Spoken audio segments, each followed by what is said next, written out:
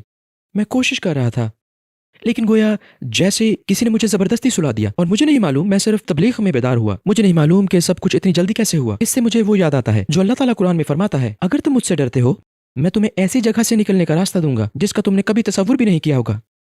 اور میں حیران رہ گیا. واہ، یہ حیرت انگیز تھا. یہ ایسے تھا، یہ بہت عجیب تھا. جہاں میرے خیال میں اس طرح سوچ رہا تھا اور میں دوبارہ گناہ میں گرنے جا رہا ہوں اور میں اس سے نفرت کرتا ہوں اور میں اپنے بارے میں بہت برا محسوس کر رہا تھا. بس حادثاتی طور پر حالات بنتے چلے گئے اور میں تبلیغ کی طرف آ گیا اور چیزیں اتنی تیزی سے ہوئیں کہ میری توجہ تبلیغ پر اس قدر مرکوز ہو گئی کہ میں اسے بھول گیا، جیسے یہ بہت دور چلا گیا اور مجھے اس سے بہت حیرت ہوئی.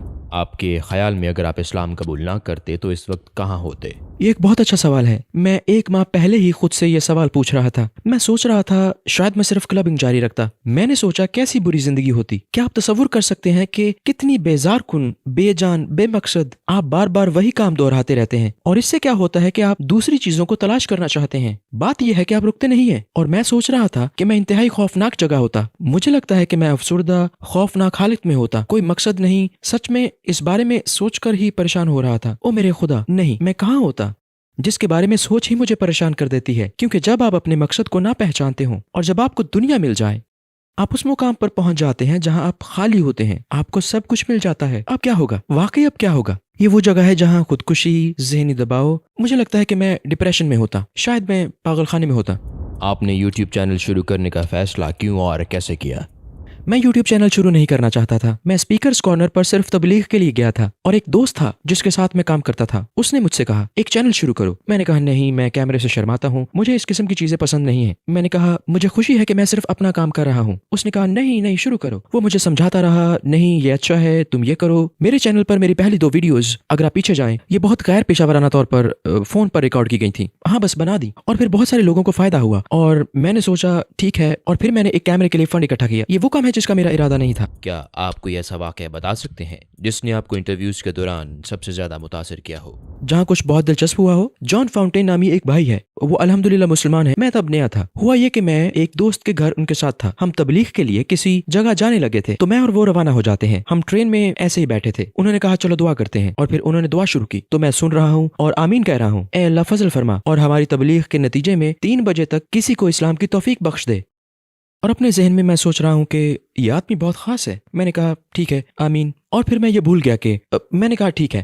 تو ہم نے دعوت دینے کا سلسلہ جاری رکھا. ہم نے 2 لوگوں کو کتابچے دیے، شاید ایک خاتون اور ایک آدمی تھا. ان کے پاس بیگ تھے، وہ شاپنگ کر رہے ہوں گے. عام طور پر جن لوگوں کے پاس بیگ ہوتے ہیں وہ سردی کی وجہ سے نہیں رکتے.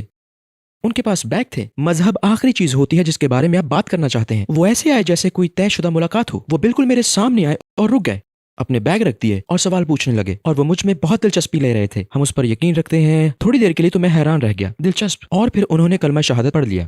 میں نے اس کے بارے میں سوچا بھی نہیں تھا، اور پھر میں نے کہا جان کو کہو کہ اندر آئے اور تصویریں وغیرہ کھینچ لے۔ میں نے بتایا کہ انہوں نے کلمہ شہادت پڑھ لیا اور جان کی حالت قابل دید تھی۔ علی علی، یہ کیا ہے اسکول کے دور کی طرح؟ اور میں نے کہا تمہارے اندر جن آ گیا ہے کیا؟ چلا کیوں رہے ہو؟ علی، میں سوچ رہا تھا کہ یہ کیا ہے، ٹائم کیا ہوا ہے، ٹائم کیا ہوا ہے۔ مجھے عجیب لگا کہ وہ کیا کہہ رہا ہے۔ میں نے کہا بھائی انہوں نے کلمہ پڑھ لیا ہے، تم ٹائم کی بات کر رہے ہو، یہ ہمارے ٹائم پوچھنے کا وقت نہیں ہے، آؤ ان سے بات کرتے ہیں۔ اس نے کہا نہیں نہیں، ٹائم کیا ہوا ہے؟ میں نے کہا ٹھیک ہے، مجھے یاد نہیں، شاید میں نے کہا 2:48۔ کہنے لگا یاد کرو۔ میں نے کہا کیا یاد کروں؟ اور پھر جب مجھے یاد آیا تو میری حالت وہ تھی کہ بس واللہ ہے، جیسے ہی یہ یاد آیا، جب ایسا ہوا تو مجھے بیٹھنا پڑا، مجھے ایک سیکنڈ کے لیے بیٹھنا پڑا حقیقت میں، اور ایسا تھا گویا اللہ مجھ سے کہہ رہا ہے دعا کو معمولی مت سمجھو، اسی لیے دعا کو ایسے ہی مت سمجھو۔ اور اس وقت میری کیفیت یہ تھی کہ میں ہوا میں اڑ رہا تھا، میں ایسا تھا گویا او میرے خدا۔ اور ہم نے اس بارے میں ویڈیو بنائی، یہ میرے چینل پر ہے، ہم نے اس کے ساتھ ایک ویڈیو بنائی جس میں ہم نے اس واقعے کے بارے میں بات کی، اور یہ میرے لیے بہت عجیب تھا۔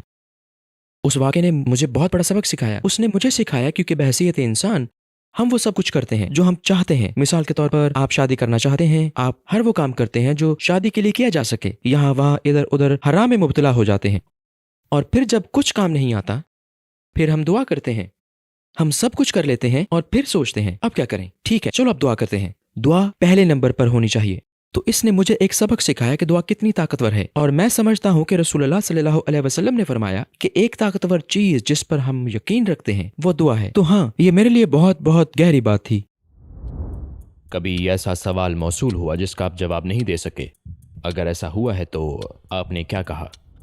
ہاں، میرے ساتھ بہت بار ایسا ہوتا ہے، مجھے دوسری چیزوں سے متعلق سوال ملتے ہیں جن کا میں جواب نہیں دے سکتا، لیکن اللہ قرآن میں فرماتا ہے اگر تم نہیں جانتے تو جاننے والوں سے پوچھو۔ تو میں اپنے سینئر سے پوچھ لیتا ہوں اور میں کہوں گا دیکھو مجھے جو اس میدان کے لوگ ہیں ان سے ملنے دو۔ سادہ سا سوال یہ ہے کہ کیا آپ اس کا جواب دے سکتے ہیں؟ میرے خیال میں مجھے نہیں معلوم یہ کہنا بھی مذہب کا حصہ ہے۔ دیکھیں، آپ ہر چیز کے بارے میں نہیں کہہ سکتے کہ میں جانتا ہوں، یہ حقیقت میں برا ہے۔ دیکھو، سوچو، آپ لفٹ میں ہیں اور آپ نے دیکھا کہ ایک نوجوان جو نماز نہیں پڑھتا، آپ چاہتے ہیں کہ وہ نماز پڑھنا شروع کر دے، آپ کے پاس صرف ایک موقع ہے، آپ اس سے کیا کہیں گے؟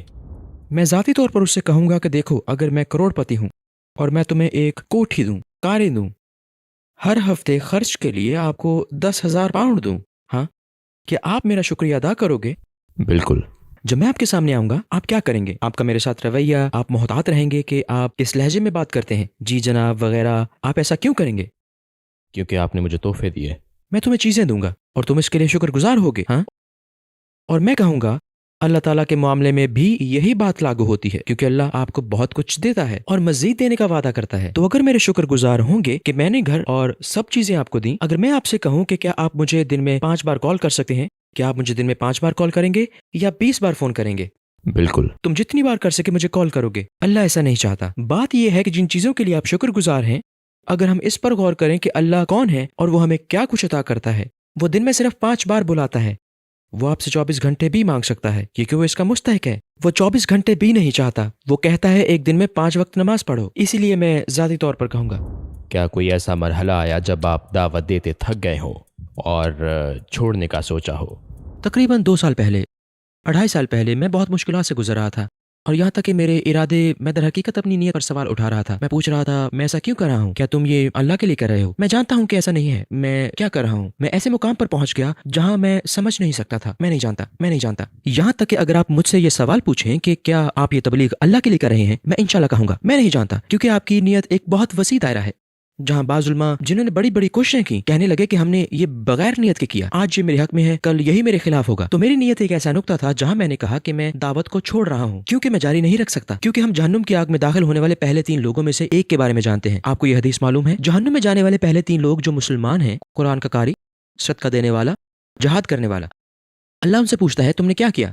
وہ کہتا ہے کہ میں قرآن پڑھاتا تھا۔ اللہ تعالیٰ فرمائیں گے نہیں، تم نے نہیں پڑھایا، تم نے یہ سب اس لیے کیا کہ لوگ کہیں گے تم بڑے علم والے انسان ہو۔ اللہ تعالیٰ فرمائیں گے اسے جہنم میں لے جاؤ۔ دوسرا شخص، اللہ تعالیٰ فرمائیں گے تم نے میری رضا کے لیے کیا کیا؟ وہ کہے گا اے اللہ میں نے آپ کی راہ میں زکوٰۃ اور صدقات دیے۔ اللہ تعالیٰ فرمائے گا تم جھوٹ کہہ رہے ہو، تم نے یہ میرے لیے نہیں کیا، یہ بہت سخی انسان ہے، یہ سب کی مدد کرتا ہے، جہنم کی آگ۔